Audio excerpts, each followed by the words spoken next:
5.18 question देखो बेटा, क्या कहा गया है। इसमें बोला गया है sum of 4th and 8th term of an AP is 24 की 4th टर्म और 8वीं टर्म का सम जो है 24 है। ठीक है, तो डायरेक्ट ही कर लो। आप क्या दे रखा है 4th term and 8th term का सम कितना 24 दे रखा है। ठीक है, अकॉर्डिंग टू द क्वेश्चन लिख सकते हो यहाँ पे A4 का मतलब A प्लस 3D, A8 का मतलब क्या है A plus 7D is equal to 24। A plus A कितना हो जाएगा 2A, 7 प्लस 3 प्लस 7 कितना बन गया 10D इज इक्वल टू 24। ठीक है, देखो 2 कॉमन निकल रहा है, अगर आप निकाल सकते हो तो बहुत अच्छी बात है, लेकिन अगर आपको लगता है कि नहीं हमें ध्यान नहीं रहेगा जी तो आप इसको इक्वेशन नंबर 1 करके छोड़ दो। ठीक है, फिर again according to the question इसने कुछ और भी कहा था कि 6th और 10th टर्म का जो सम है वो 44 है। 6th टर्म और 10th टर्म का सम कितना 44। 6th टर्म को क्या लिखते हो आप A plus 5D, 10th term को क्या लिखते हो A plus 9D is equal to कितना 44।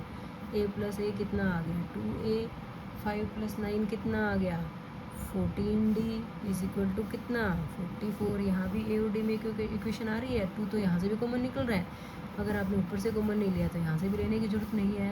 ये आ गई आपके पास इक्वेशन नंबर 2। A और D में बेटा आपके पास 2 इक्वेशंस आ गई हैं, तो आप एलिमिनेशन मेथड से विलोपन विधि से इसको सॉल्व कर सकते हो। हम कोफिशिएंट देखते हैं, देखो A के पहले से कोफिशिएंट सेम है ना, तो दोनों इक्वेशन या तो ऐड होंगी या सब्ट्रैक्ट होंगी। कोफिशिएंट तो इक्वल पहले से ही है, अब ऐड होंगी कि सब्ट्रैक्ट होंगी बताओ। दोनों का एक जैसा निशान है ना, इसलिए इक्वेशन सब्ट्रैक्ट होंगी। अगर उल्टे निशान होते हैं तो इक्वेशंस ऐड होती हैं बेटा। ठीक है, अभी इनको क्या करना पड़ेगा, हमें सब्ट्रैक्ट करेंगे इक्वेशन 1 में से इक्वेशन 2 सब्ट्रैक्ट करने पर। ठीक है, ऐसे लिख लेते हैं। तो देखो बेटा हमने क्या किया, हम सब्ट्रैक्ट कर देते हैं इक्वेशन 2 फ्रॉम इक्वेशन 1। इक्वेशन 2 नीचे लिखी जाएगी, इक्वेशन 1 ऊपर। सब्ट्रैक्ट कर रहे हो तो नीचे वाले सबके साइन चेंज होंगे, सारे प्लस में है तो सारे ही क्या हो जाएंगे माइनस में हो जाएंगे। 2A माइनस 2A कट गया आपके पास।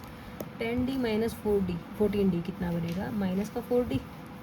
44 माइनस का है 24 प्लस का, तो ये भी सब्ट्रैक्ट होंगे। 44 में से 24 गया कितना बचा 20, साइन बड़े नंबर का। ठीक है बच्चों, माइनस से माइनस कट गया तो D की वैल्यू कितनी आ गई 20/4। काटोगे तो D हमारे पास कितना आ गया बेटा 5 आ गया। ठीक है, अब D 5 आ गया तो वैल्यू पुट कर देते हैं D की। Put D is equal to 5 in equation number 1 या 2 जिसमें भी रखना चाहो। इक्वेशन 1 है आपके पास 2A plus 10D is equal to 24, तो रखो 2A plus 10 into 5 is equal to 24। 2A plus 10 5 ज़ा 50 इज इक्वल टू 24। तो यहाँ से 2A की वैल्यू कितनी आ गई 24 माइनस 50, बताओ कितना आएगा। 50 में से 24 को माइनस करोगे 26 आएगा, साइन बड़े नंबर का।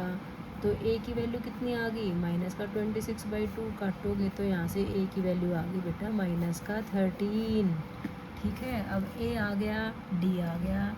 इसने कहा है कि फर्स्ट 3 टर्म्स ऑफ AP देखो, तो फर्स्ट टर्म जिसको आप A कहते हो, जिसको हम A बोलते हैं, वो तो माइनस का 13 ही है। सेकंड टर्म जिसको हम A2 बोलते हैं, जो कि क्या होती है A प्लस D होती है। A आपका माइनस का 13 है, D आपका 5 है, तो बोलो कितना बना 13 में से 5 गए 8 बचेगा, और वो भी माइनस का। फिर थर्ड टर्म की बात करते हैं। थर्ड टर्म क्या होती है A3, वो क्या बनेगी A2 प्लस D कर लो। ठीक है, A2 आपका माइनस का 8 था और D आपका 5 था, प्लस करा तो ये आ गया माइनस का 3। तो हमारा आंसर क्या आ गया -3, 13 माइनस 8 और -3। हमें पहले 3 टर्म्स ही निकालनी थी, तो ये तीनों टर्म्स आपकी आ गई हैं बेटा। यही हमारा आंसर हो गया। आई होप आपको अच्छे से समझ में आ गया होगा। ओके बच्चों।